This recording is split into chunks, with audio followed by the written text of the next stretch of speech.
As AI continues to develop, its reach and power continues to grow. So how can we keep it from getting too big too fast? Well, joining me live now is San Jose State cybersecurity expert and lecturer, Ahmed Bonifa. All right, let's start with what's happening at OpenAI. How much of a shakeup is this? Obviously, to the company, it's huge, but for the greater AI industry as a whole, what does this mean? It's a big surprise to everybody because it's happened in a very short period of time and nobody's seen this coming. One of the things about it is you're talking about 2 million programmers that are actually building their programs based on OpenAI ChatGPT, and they're really looking at it carefully now and say, should we continue with that? So that's a big shakeup for the industry.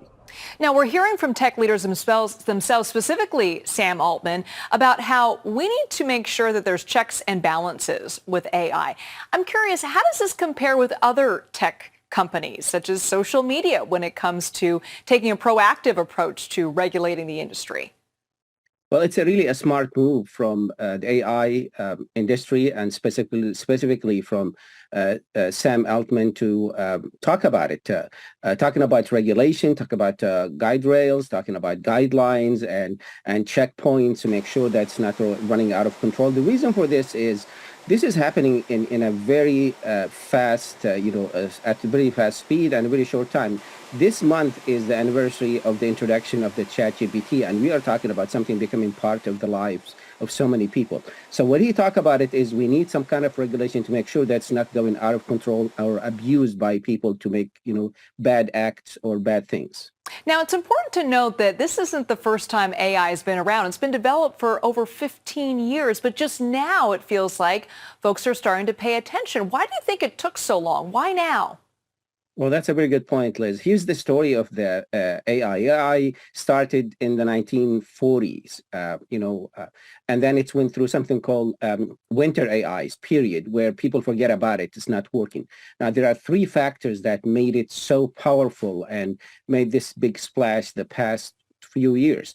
Number one is the data we have collected from everywhere, which is the fuel of the AI. We have now tons of data. Number two, we have programs that can run it. Programs like Python, this name of the programming language. And number three, we have the hardware. We have the CPUs, we have the NVIDIA, we have all of those companies that provide us with the hardware. You combine all of them, the three together, you get this kind of revolution, an evolution of AI. Now, let's be honest, AI often makes most of our lives easier, makes things more convenient, lets you do tasks a lot faster.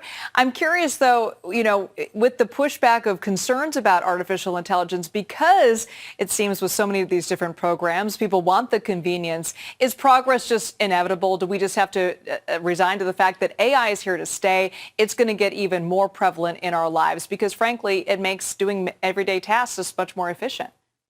Well, that's a true statement. The train already left the station, and there's no way to stop it. And it's a good technology if it's used the right way. I understand the concern about the jobs. There's concern about, many factors. For example, privacy, security of the data. At the top of that, you're talking about the bias and the ethics of the data that collected.